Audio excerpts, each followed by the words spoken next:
Hello and welcome to Ideagen TV's 17 Days of Sustainability. Today we are honored and excited to welcome IBM's Energy, Environment, and Utility Strategy and Sustainability Leader, Elle Carberry, as she is going to moderate a fantastic panel today on the future of climate action. Elle, how are you? Hi, nice to see you. Thank you for having us. Excellent, nice to see you too. You have a fantastic panel conversation ahead of you, and we're very excited to meet the rest of your panelists. So with that, I will turn it over to you and let you dive right into your discussion. Okay, thank you so much. Thank you. Welcome, everyone. Today is in honor of SDG 13, the future of climate and climate action. So our topic today is what's science got to do with it? And while science has been under attack, thankfully, other responses are rising fast in defense and in relation to the transition to a low-carbon economy. There are initiatives like the Science-Based Targets Initiative. Some nearly 1,000 companies are taking science-based climate action. And today we're going to look at one company, IBM, and how it's placed in focus on science in the climate action domain. And we're going to talk to three experts, one from IBM Research, where they take more of a 5-year view, and two from our client-facing teams, where they're taking a here and now set of actions, one from our utility industry and one from our climate sustainability and transition advisory services. So now I'd like to introduce the panelists, and they'll each introduce themselves. If you could welcome them now into the group. Great. All right, Kathryn, could I ask you to kick us off and introduce yourself? Sure. Hi, Elle. I'm Kathryn Guarini. I'm the Chief Operating Officer of IBM Research, and I lead an initiative we call Impact Science, where we apply advanced science and technology to address some of the world's most pressing problems and challenges, including the future of health, the future of work, and the future of climate. Great. All right, Murray, can you say hello? Hi, Elle. Hi, and hi, everybody.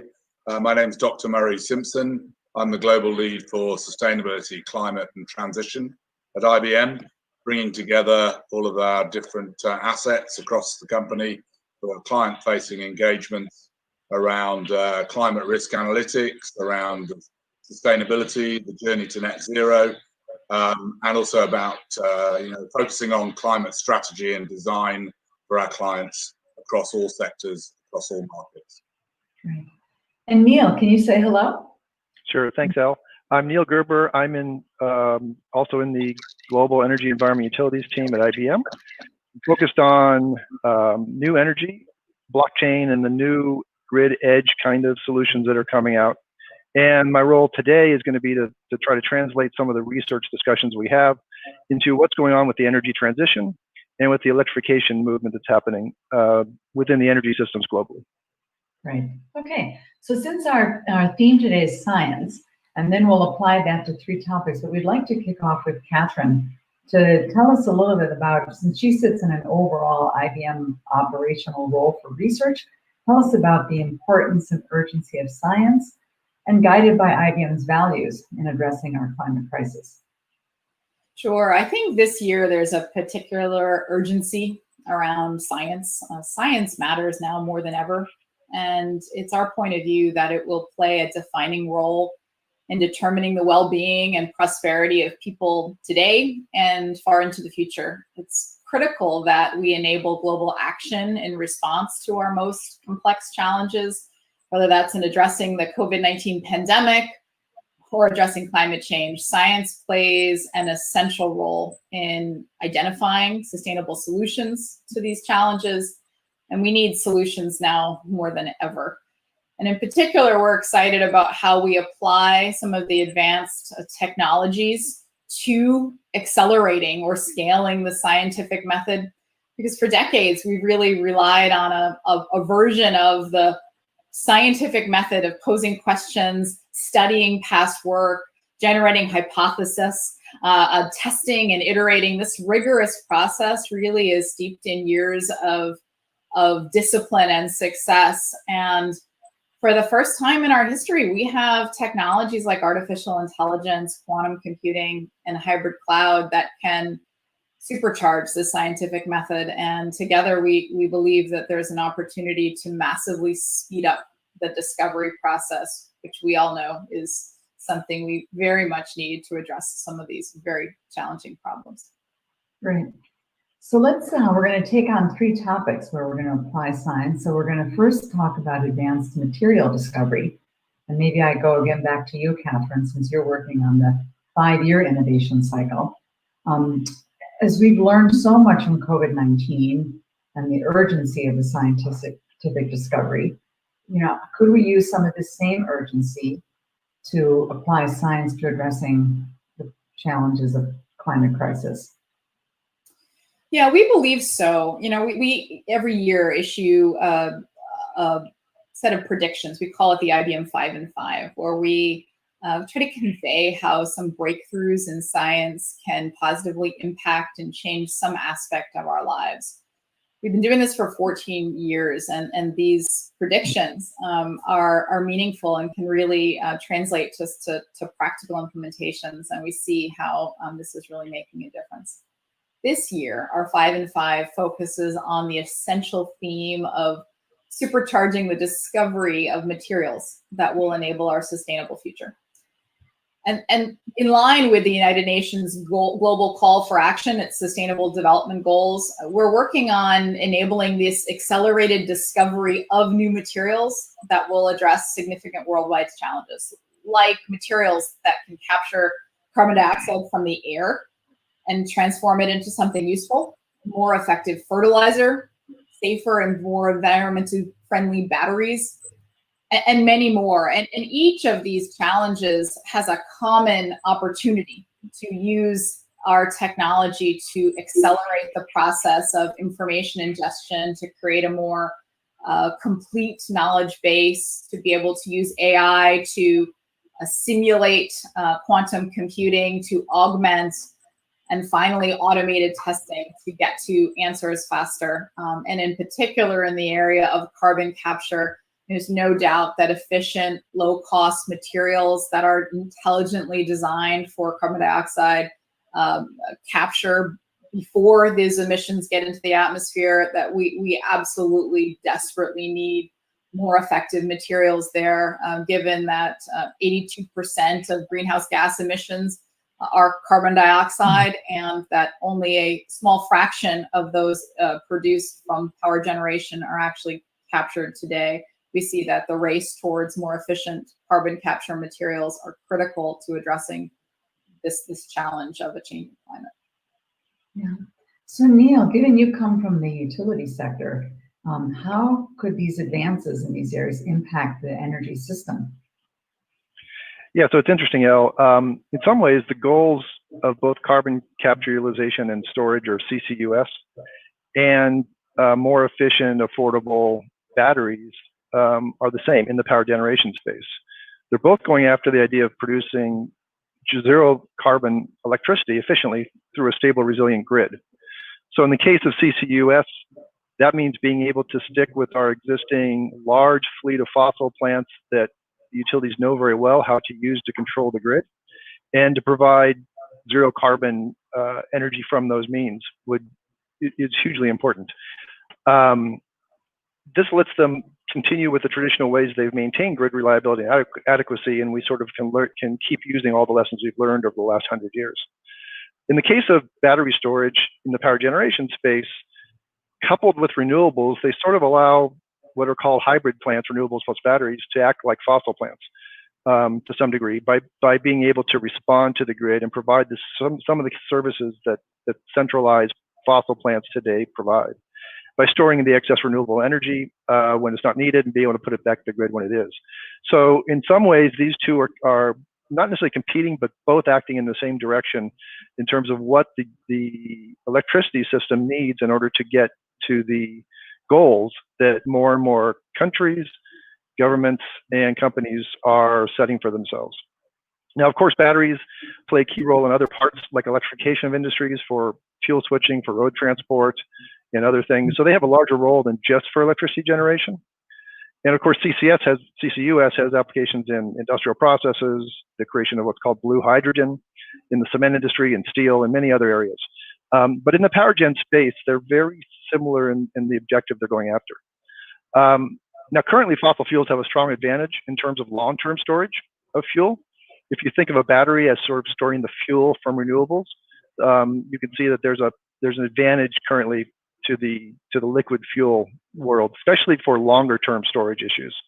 So CCUS, will be necessary. In addition, of course, there's very strong economic and political pressures to continue to use fossil fuels. Some countries are extremely dependent on them. They own the resource. There's a lot of other drivers to keep fossil fuels in the mix for the foreseeable future.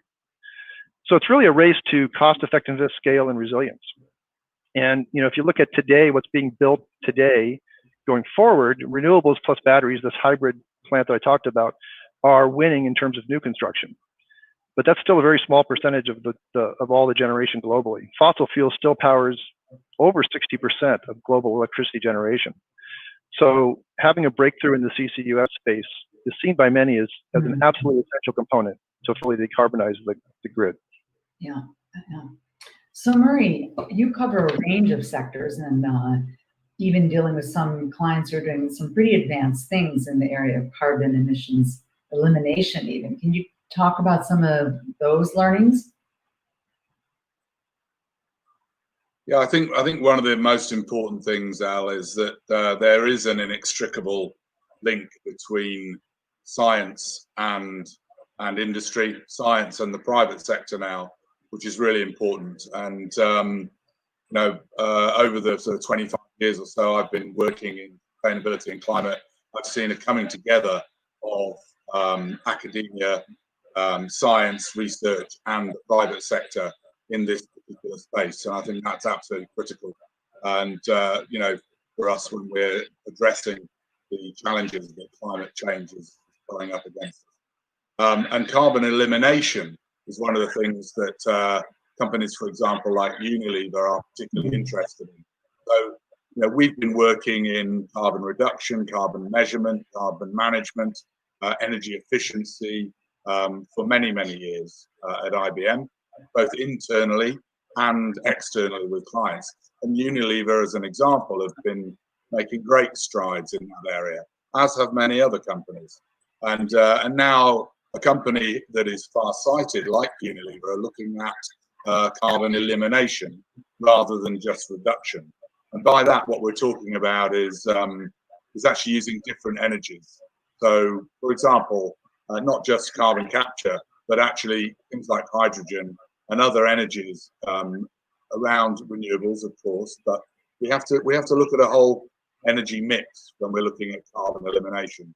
And so, as I say, there are different companies doing different things. But another example is companies like Reckitt Benckiser, which are looking at factory for the future, and how different companies look at manufacturing and how factories in all sectors are working to eliminate carbon from the energy mix, so that they can look to the future with some surety and try to reach those aims and ambitions that have been made and that you'll hear every day now from a range of different large corporations, that they will meet net zero by 2050 or 2030 or 2040.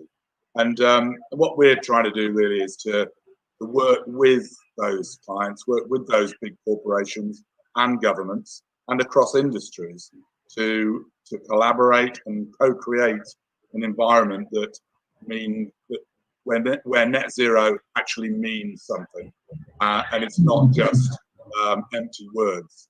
What we want is transparency. That's vital, and that's something that IBM have been very clear about right from the beginning, and for many, many years, over the 50 years of having an environmental policy. So that kind of commitment is what we want to see going forward. But what's interesting is, if we go and look at other sectors like the financial services sector, absolutely critical for us as a planet, us as a society, to be able to reach and turn around the juggernaut that is happening at the moment in terms of climate impacts as a result of sector has a huge role to play. the market have. So we're listening to financial institutions who are making commitments, not just around their own operations in terms of reducing or eliminating carbon, but also where they're working with their own clients to invest in products and invest in businesses that are taking on board that carbon elimination mantle.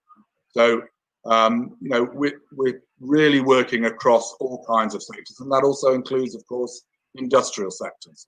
The industrial sector, petrochem, chemical, petroleum, industrial products. They're one of the sectors that need our help the most, and that we all need to work together to assist in addressing the carbon problem. And carbon elimination, as I say, is one of those fundamental things that we need to be aiming at, not just carbon reduction.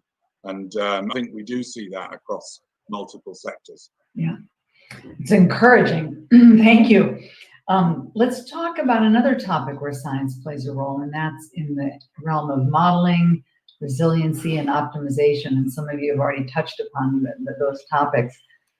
Let's go back to you, Kathryn, if I may, and hear what you think about the impact of research and science in these areas to addressing the climate crisis. Yeah, I agree, Elle, that the topics of modeling, resiliency, and optimization are really critical to better understand the impacts of a changing climate and to prioritize the actions that can make a meaningful difference.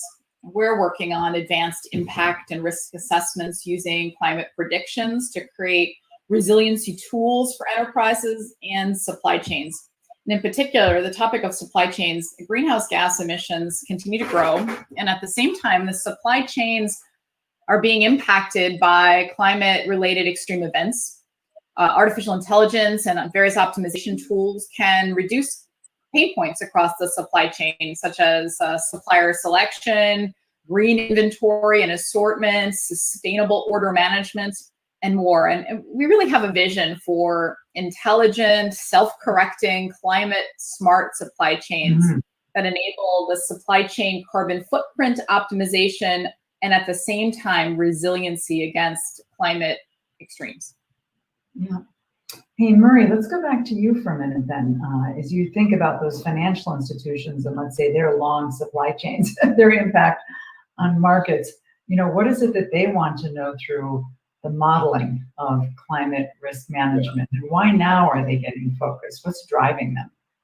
Yes, Elle, I mean, just to echo some of the things that Kathryn was saying there, modeling is absolutely key. And we're all familiar with the adage, all models are wrong, but some are useful. And that is obviously true. But the point is, they are useful. And when we're talking about models, what's really pleasing is that we're working very closely with IBM Research to provide solutions for our clients. And so let's take an example when we're looking at climate model ensembles. So climate models consist of huge amounts of data, and these are created by government institutions, research institutions, academics all around the world, and they're brought together as an ensemble, and they're used by the Intergovernmental Panel on Climate Change, they're used by the UN, they're used by lots and lots of different organizations around the world. They are the international standard. So climate model ensembles, they're the best thing we've got to know what we're looking at as far as climate change. And they are proving to be pretty accurate, to be honest. We can see around the world what's happening in different geographies, in different environments, in different countries, to different societies every day, all the time. And those climate model ensembles are critical.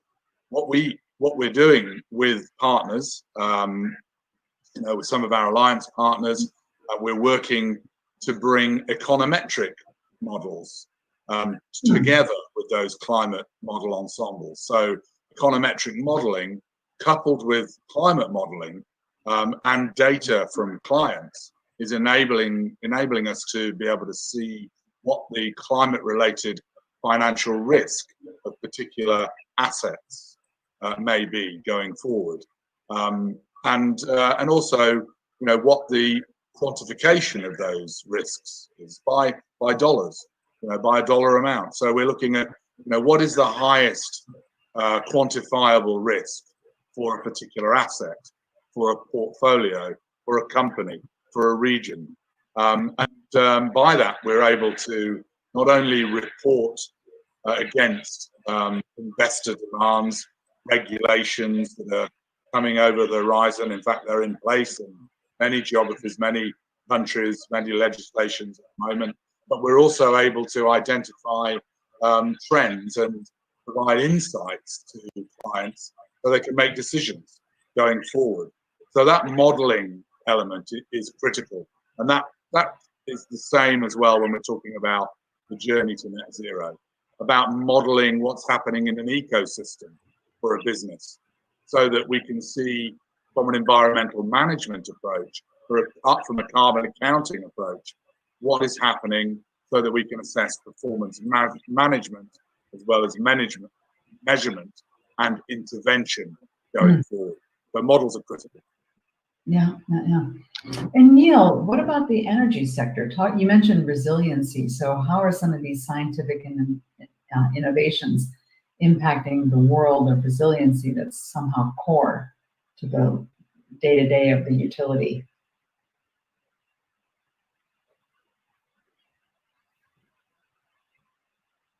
You're on mute. You're on mute. Yeah. Was told to do. There we go. Sorry. Okay. There's a couple of areas in the electrical energy system where I think complex modeling, scenario planning, and optimization are really going to be important. So the first is that the grid structure is changing fundamentally, and we've been talking about this for the last decade, but it's really happening and accelerating now. So the grid was traditionally a fairly linear, one-way kind of a process where the utility had control of most of the things that were happening, and essentially they created the services and the energy, and it got delivered to customers. But that topography is changing rapidly now, more towards what you might think of like a mesh network, where customers can provide services back to the grid, where big battery systems are being applied at the low voltage part of the grid, which is unusual, and new markets are emerging. And so, this new model, architected correctly, should result in better use of grid assets, should increase resilience, should lower cost, and should, of course, give us greener power. And those are all great goals. And so that's one area that's going to require a bit of complexity added to the modeling side. And I'll talk about that in a second. The second piece is climate adaptation, which has been touched on a bit. Utilities infrastructure has to make it through large-scale events, hurricanes, floods, fires. We're seeing what's happening when it doesn't in many parts of the world these days. So climate adaptation is becoming more and more important. And to talk, back to what Murray was talking about in terms of climate modeling and really trying to understand risk, where we need to invest, really understanding in a much more fine-grained way where the real risks are, and being able to make better bets in terms of where our investment, which utilities get money from ratepayers, or where our investment goes into making the grid harder in areas where it needs to be, and understanding what the climate adaptation risks are going to be. So that's another area. So both those areas require a lot more complex modeling and simulation and scenario analysis than we've used in the past. For example, the way the grid operates, we've been able to pretty much use historical data and trends in the past. The past was pretty much like, or the future was pretty much like the past, and we could use that to guide our investments and how we operated and ran things. In the future, though, in the near future, already happening, we have to leverage advanced modeling, forecasting, optimization that has sophistication to be able to manage this much more complex network that's going to have regimes that we're not used to, that we haven't done before. We haven't had models where there's 100,000 EVs plugging in and out of the grid at all times of the day, outside the utility's control. That has to be understood really well if we expect to keep the resilience and the reliability and the affordability that we all expect from our electricity network. And an example of that, there's some early projects, especially in Europe, one called Ideagen, for example, the point towards the future where it's a big portion of the services that the grid is going to require could come from distributed energy resources, or DERs, which are, think of electric vehicles or a home or a business with solar plus a battery, where those entities will start to provide more and more services. And those, and typically it'll be through a market construct. So there'll be a very complicated, multi-nodal set of nested markets in a complex electric system that has to balance at all times. And that has to be understood. Infrastructure has to be planned around that, so that it gets really complicated really fast. And that's going to require some of the breakthroughs in the ability to model very complex systems at speed and at scale that Kathryn and the team would be working on. But you can imagine a future grid where there's millions of these devices. Yeah. There's also utility scale plants, there's equipment that's there today, all has to work together. There has to be a planned and prescribed aspect to it, and then there's a market-based aspect, all working together at a whole bunch of different time frames, including real time. That's going to have to all run to make sure we keep our lights on at the level of carbon intensity that we want to get to, which is zero at some point. So this future is clearly going to require a lot more capability in the modeling and simulation world than we've been applying today. Yeah, great. Let's take on another angle on this question of science. And I think many of us talk about this as the decade of action, right? This 2020, 2030 decade. And so what are the other ways we can close the loop faster between innovations and implementations? The three of you represent exactly, the ends of innovation to implementation. So what are other ways we can close these loops to apply these innovations as fast as possible and at scale as much as possible? And again, maybe I go back to you, Kathryn. We heard you talking about the role of something called open science. Could you help us understand what that means, and how do that or other kinds of things accelerate this gap closing between innovation and implementation? Yeah, I think we very much believe in collaborative ecosystems, and even the point that Neil was just making around the complexity and all the different parties that need to co-create together. It just drives home the importance of sharing data and having a shared hybrid cloud platform on which the various organizations and parties, stakeholders in our broad ecosystem can join forces, right? The hybrid cloud platform enabling an IT infrastructure that spans on-premise and off, public and private, and enables a much higher degree of collaboration and co-creation. It's just essential going forward. In fact, we call these communities of discovery, where we bring together technical experts, thought leaders, really new models of public-private partnerships that are all joining forces around a common purpose to accelerate outcomes. The kind of problems that we're talking about today are just too vast for any one individual or organization to solve on their own. Yeah. Hey, Murray, you were talking before about the bringing together the world of econometrics and climate science. How do these different scientific worlds come together, and what are some of the opportunities and challenges that you see from the client side when you try to integrate and bring together, and how do we get the different science domains to be ever closer working together? Murray, you're on mute. Thanks very much. So I think one of the key things here is bringing together not just individual organizations and not just individuals. It's actually about bringing together a number of key parts of society, and technology, policy, finance, and academia. So by those things we can think about research through academia, of course. We can think about governments through policy. We can think about the private sector in terms of all kinds of different technology that comes out of different parts of the private sector. And of course, with finance, we've got the markets, as I mentioned before, how important that is. But those four things, technology, policy, research, and finance, are absolutely key to being able to drive change. And, there's one initiative that we've talked about before in the UK. It's actually an international centre for AI, energy, and climate.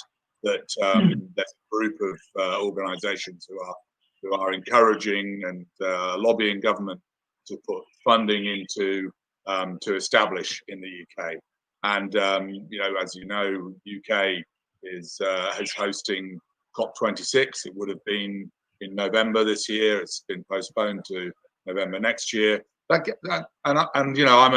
a glass half full kind of guy. I'm an optimist, and I believe that yes, okay, it would have been great to have the COP this year, but let's have a COP next year that is going to make a real difference. We've got a chance to really build up momentum to something really important and seismic that can have which can have a huge impact around the world.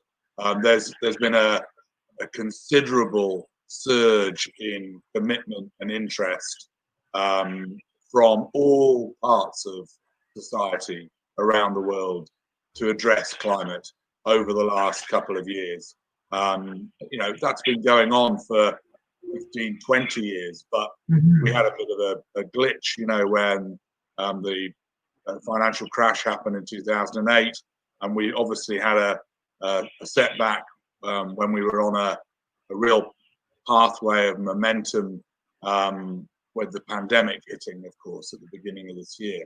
However, the pandemic has, I believe, and I think you'll recognise this because it's been written about and talked about a lot, the fact that we are all experiencing a global phenomenon, a global challenge that has actually served to increase people's attention and businesses' attention on the global challenge of climate change and sustainability.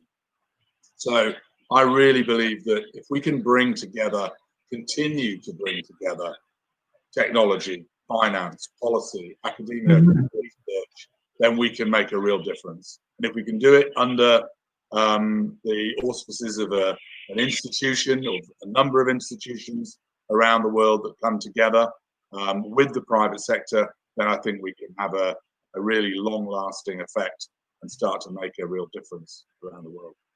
Yeah, great.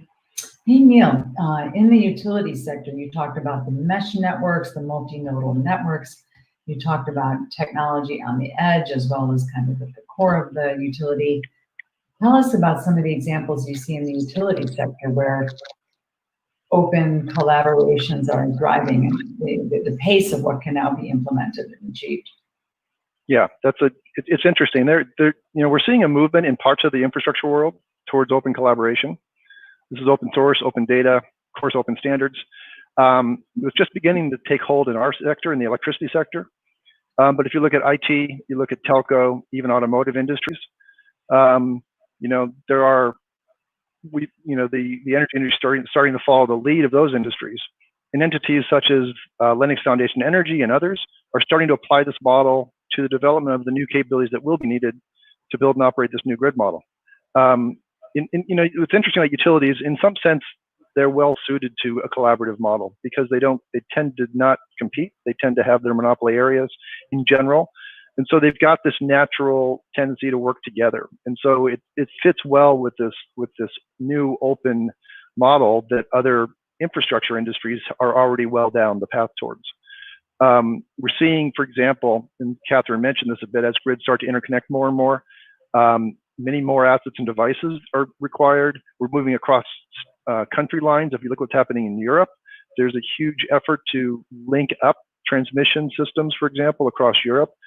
That requires open, standardized data transfers and management to be efficient and effective. This is already happening, and the move towards an open way to manage that is really, understood now. And for a risk-averse industry, which would have looked at open source 10 years ago and said, I don't trust that, the entire cloud globally is run in open source. Most of the new telco is run in open source. Half of the code in cars is open source. Open source is sort of standard now. So now is the opportunity for this industry to really pick up and say, this is the way we're going to get this done, because so much innovation has to occur. And that allows the integration of innovations from communities of discovery, startups, other industries, et cetera. The utility industry was really built to be stable, consistent, incremental. That's the way it's been built. We did it on purpose so that it was always there and always ready. This new paradigm is going to require a whole different model there. You need to maintain some aspects of that, but you need to bring much more innovation in. And these new open models are the way to do that. Yeah. The other thing that that's interesting here is how AI is going to play in this. You start to think about these more complex systems and how you manage them all. If we just look at, once again, these examples in Europe where aggregators are starting to get thousands of customers that they're pulling together the services from in order to provide that to the market in a 5-minute or even faster manner. In the future, there'll be more markets, there'll be more customers on the end. There's going to have to be AI and machine learning implemented in order to make that work. That's not going to be something humans can interact with. So there's going to be a big play for advanced AI in this marketplace too. Mm-hmm. Then from a broader perspective, primary energy, which electricity is one form of, the key form of, is such a key component of sustainability overall. There's also opportunities to leverage, these capabilities to look at open communities for energy models and data that can, sort of go outside of the utility space. At the end of the day, we have to move in parallel, not sequentially. We can't wait for one utility to figure it out and then pass it to their neighbor and then pass it to their neighbor. We need to have this opened up so that when innovations happen, they immediately go across the world and everybody moves together. We don't have time to go sequentially anymore in this industry. Yeah, interesting. Hey, to close out, let me ask each of you, you're all three deep experts with huge amount of personal and professional commitment and passion in what you're doing. Can you just share one last thought to the audience, that inspires them that we can do this, so that people believe and we can all, each in our own realm, take action in some form? But just some closing comment about what you believe in, why you're here, inspire the audience on this day, October 2nd. All right, I'll start. I think we're at an important juncture, right? We have the tools, we have the technology, we see the problems before us, and I believe that by adopting some of the advanced technologies in a new collaborative communities of discovery model, I believe we are poised to really tackle some of these longstanding challenges and make a meaningful difference. Where there is a will and the technology and the collaborations, we have a way. Yeah, great. Thank you, Kathryn. Others, Neil or Murray, want to offer your thought, your inspiration to the audience? Yeah, okay, I'll go next. Neil, do you want to go? I can go if you want, either way. Yeah, I think I've already started self-finish, as they say. Right. Yeah. I think one of the things, if I don't want to hark back to the pandemic. We hear about it all the time, every day, and so on. But I did my PhD at Oxford University, and I've always found Oxford. Yes, it's a very old institution. Yes, it has some, really embedded and staid mannerisms, if an institution can have that. But it also is cutting edge. And I'm giving you an example. The reason I mention Oxford is because IBM and Oxford University and the UK government, and it could be any government, it could be any university, but you've got there a government and a revered institution and a well-established, one of the most respected private sector companies, been around for over 100 years, working together to come up with solution. They're working on the vaccine, for COVID, and they're making great strides, And yes, there are another 6 or maybe even a dozen centers around the world, and I'm sure plenty of of other people would say they're further ahead, but we do know that that nexus, that partnership, is really taking a lead and making a real difference. And so I use that as an example, I think, of what's important to address the kind of challenges that we're talking about. The fact that a massive company like IBM are working together across the different divisions to address this issue of sustainability and climate, and the fact that an institution like Oxford and IBM and a government, the fifth richest government in the world, are working together. This is what we need to see, with people in society all working together with a common goal and a common aim, and we're achieving something as a result of that. We're not going to be perfect. We're not going to do it immediately, but we just need to work together, and we'll get there. And that, that's what I love. So. Yeah, great. Neil, you want to bring us home? Close us out? So one is urgency, and I think that's Marie was sort of getting to with COVID. This idea that merely we need to ramp up our view of urgency. We can do it. We're showing that we can have an urgent response to something when we need to. The second thing Kathryn talked about briefly, which is technology, that we don't have all the technology to get to zero net carbon yet. We have a lot of technology to get a long ways there today. And the other thing is, as humans, we just have difficulty with exponential growth, exponential curves. We don't understand them very well. But when we look at, we've got examples in solar, we're getting examples now in batteries, that once we get going in these technology areas, the rapidity at which we can improve things, it can be pretty awesome to behold. And things can change in a decade that we think couldn't possibly change that fast. So I think there's, if we can get the urgency ramped up, I think the other parts are in place. We're ready to meet this challenge. Great. Well, you've given me a huge amount of encouragement and inspiration, and then what was a science discussion that we've begun has also evolved into the need for collaboration. And when there's a shared purpose, you know how organizations come together like nothing else. So science and collaboration might be the closing thought at the end of our panel today on climate action and what science got to do with it. Thank you so much, audience, for being with us today. And thank you, Kathryn and Murray and Neil. And we're all here to make a difference, and let's keep doing our best. Thanks so much. Bye. Thank you. Thank you.